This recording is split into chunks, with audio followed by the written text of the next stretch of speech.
Hello welcome back to my YouTube channel. ನಾನು ಭವಿತಾ. ಇವತ್ತು ಈಸಿಯಾಗಿ ಮನೆಯಲ್ಲೇ ಕಾಂಗ್ರೆಸ್ ಕಡಲೆ ಬೀಜ ಹೇಗೆ ಮಾಡೋದು ಅಂತ ನೋಡ್ಕೊಂಬರೋಣ. ಮೊದಲಿಗೆ ನಾನಿಲ್ಲಿ 1 ಕಪ್ ಆಗುವಷ್ಟು ಕಡಲೆ ಬೀಜನ ಚೆನ್ನಾಗಿ ರೋಸ್ಟ್ ಮಾಡ್ಕೊತಾ ಇದ್ದೀನಿ. ತುಂಬ ರೋಸ್ಟ್ ಮಾಡೋದೇನು ಬೇಡ, ಸ್ವಲ್ಪ ಕೆಂಪಗಾದರೆ ಸಾಕು.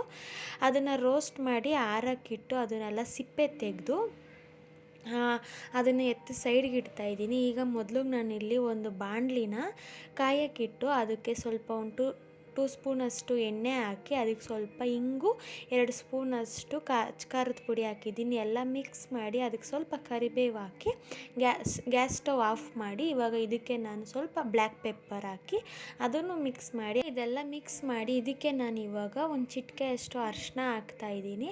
ಅರಿಶಿನ ಹಾಕಿ ಎಲ್ಲ ಮಿಕ್ಸ್ ಮಾಡಿ ಇದಕ್ಕೆ ನಾನು ಸ್ವಲ್ಪ ಸಕ್ಕರೆ ಪೌಡ್ರ್ ಹಾಕ್ತಾಯಿದ್ದೀನಿ. ಸಕ್ಕರೆ ಬೇಡ ಅಂದರೆ ಸ್ಕಿಪ್ ಮಾಡ್ಬೋದು, ಇದು ಆಪ್ಷನಲ್ಲು. ಇವಾಗ ಸಕ್ಕರೆ ಹಾಕಿ ಅದಕ್ಕೆ ನಾನು ರುಚಿಗೆ ತಕ್ಕಷ್ಟು ಉಪ್ಪು ಹಾಕಿ ನಾವೇನು ಸಿಪ್ಪೆ ತೆಗೆದು ಬೇಳೆ ಮಾಡಿದ್ದೀವಲ್ಲ ಕಡಲೆ ಬೀಜ ಅದನ್ನೆಲ್ಲ ಹಾಕಿ ಮಿಕ್ಸ್ ಮಾಡಿ ಒಂದು ತಟ್ಟೆಗೆ ಟಿಶ್ಯೂ ಪೇಪರ್ ಹಾಕಿ ಅದಕ್ಕೆ ಕಡಲೆ ಬೀಜ ಎಲ್ಲ ಹಾಕ್ತಿದ್ದೀನಿ. ಬಿಕಾಸ್ ಎಣ್ಣೆ ಏನಾದರೂ ಇದ್ದರೆ ಹಿಡ್ಕೊಳ್ಳಿ ಅಂತ.